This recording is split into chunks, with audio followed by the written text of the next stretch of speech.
Hello everyone. Today we are presenting Scholarly-GAT, a graph attention network for citation prediction in scholarly networks. So the problem is that researchers face millions of publications annually, making it extremely difficult for them to identify relevant prior work which can be cited in their own work. So our solution combines graph neural networks, especially graph attention networks, with SciBERT, a transformer-based language model for scientific text. This captures both structural relations in the citation networks and deep semantic context. So now let me hand it over to Akhilesh for data pre-processing explanation. Thank you, Aditya. So I'm Akhilesh here. So here I'll walk you through with the pre-processing of the data and as well as the feature generation.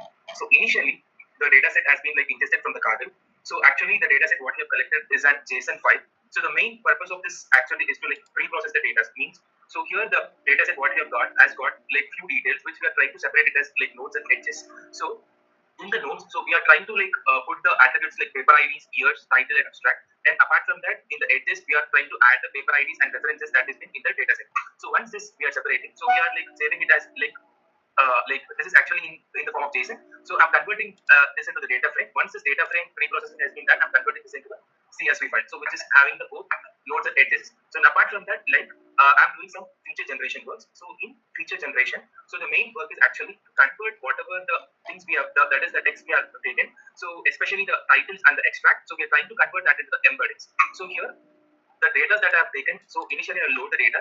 So once I've loaded the data using the SciBERT model, so I'm trying to using the tokenizers. So I'm just converting this into the scientific terminologies into the numerical embeddings. So in this numerical embeddings, actually I've said the maximum length should be of 512. So which is nothing but the titles and the respective extract whatever the abstract that we have taken. That would be considered as a single one. So like that we are just taking for 512 inputs. So once that reaches, so we are actually processing it batch by batches. So as per how much data set we have got.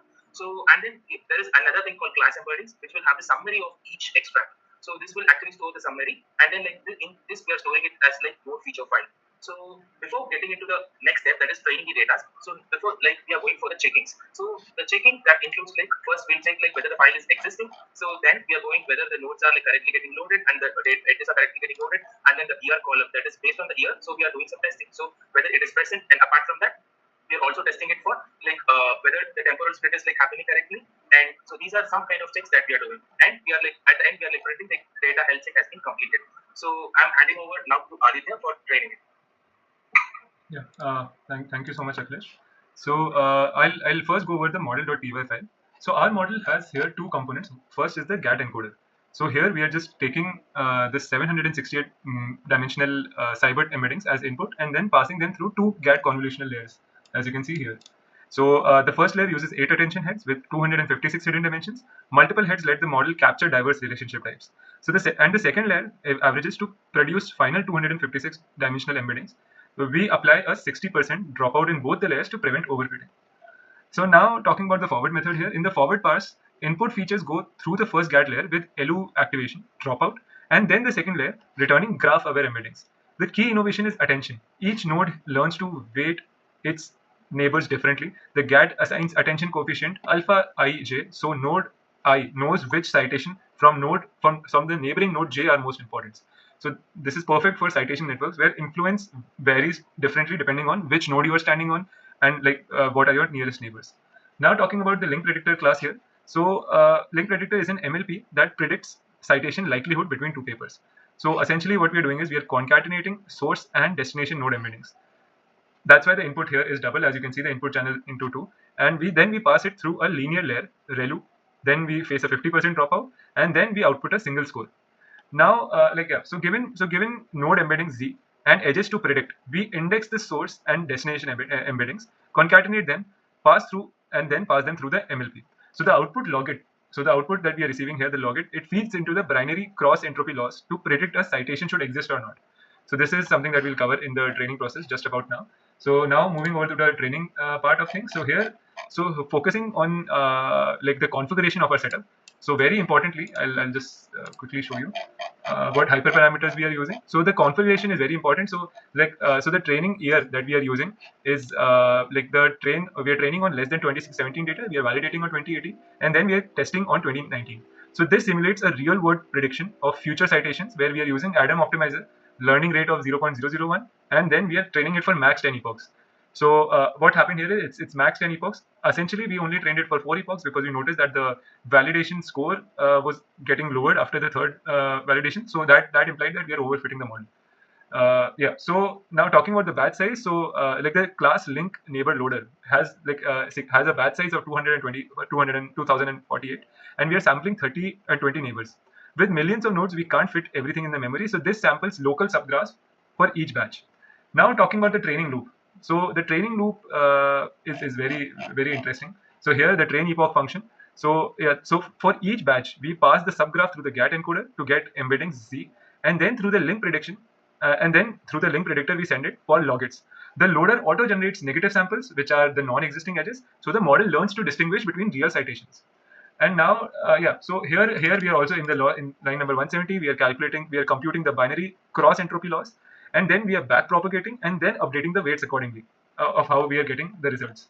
Now talking about our test function here, the validate. So essentially, it collects predictions, it applies sigmoid, and then it calculates AUC and then the average precision matrix using the library sklearns.matrix. So here we are calculating that, and then yeah, now coming to our main function. So here in the main function, we are so for each epoch, what we do is we train, we validate, and then. Thank you, Aditya. Yeah, let me show about the recommended system architecture. During the initialization, we first detect whether the GPU is available. The system can run on both CUDA and CPU. So in phase 1, we load the SciBERT model and tokenizer, the same model we use for feature generation. This is essential because we need to convert any new query text in same 765 dimensional embedding space. In the second phase, we load our trained GAT encoder from a specific epoch checkpoint. Here we are loading epoch 2 model. The GAT has learned to transform the initial SciBERT embeddings into graph representation that incorporate the citation network. So in the next phase, like we load all the node metadata, including paper titles, years, and IDs, so we can return human readable results. In the next phase, we load the pre-computed SciBERT embeddings for all the paper in our database. These are stored on CPU initially to manage memory efficiently. In the next phase, we reconstruct the training graph structure, loading all the edges and filtering them to match our temporal split. This gives the same graph topology the model was trained on. So the last step where we're generating graph over embeddings. So here we create a tensor to store the final embeddings, Z all for all the papers. So we use neighbor loader for batch interference. The loader processes nodes in batches of 1024 sampling neighborhoods as needed. For each batch, we run it through the trained GAT encoder on GPU. So we get graph aware embeddings and store them back in CPU. So once this is complete, we have all Z-all graph aware embeddings for every paper that incorporate both content and structural information from this citation network. So now we see the recommended method, how it works. We combine the query title, abstract, and pass it through the getQuery function. So this function tokenizes the text and runs it through SciBERT to get initial 768 dimensional embedding. So that's the exact same process we used for the papers in the database. So next step, this transform the query SciBERT embedding into the same graph aware latent space in our database papers. So the next step, we compute cosine similarity between the query's graph aware embedding and all the database papers' graph aware embeddings. So this gives us a relevance score for every paper. So next we use PyTorch, like torch k, or how many number of similarities the relevant paper the user wants. So that efficiency will be done there. So can you go to the API layer file? Yes. So here we define our data models using pydantic. The recommendation requests expects title, abstract, and k, that is number of recommendations. So during ABS startup, we initialize the recommender once, loading all models, generating graph aware embeddings. So here down we have the endpoint, hyphen recommend endpoint. So it receives the post request with the paper informations, calls recommender instance, and then converts the data frame to JSON and returns the recommendations. So we have proper error handling to catch return meaningful errors. Can we go to the live demo now, Aditya? Yes. So as I told, this is the endpoint, and we are giving the request body, title of the paper, and abstract, and how many number of recommendation the user wants. So when we execute it, we get the recommendation papers and its abstract and all the similarity scores and everything. So this is how this API works. Over to Aditya. Thank you. Okay. Thank you, Radhika. So in conclusion, the Scholarly-GAT achieves a 96.68% AUC on temporal citation prediction and delivers a functional recommendation API. We've shown how graph neural network combining with transformer-based embedding can solve real-world scholarly discovery challenges. This project validates the power of graph machine learning for understanding the evolution of scientific knowledge. Thank you so much for your attention.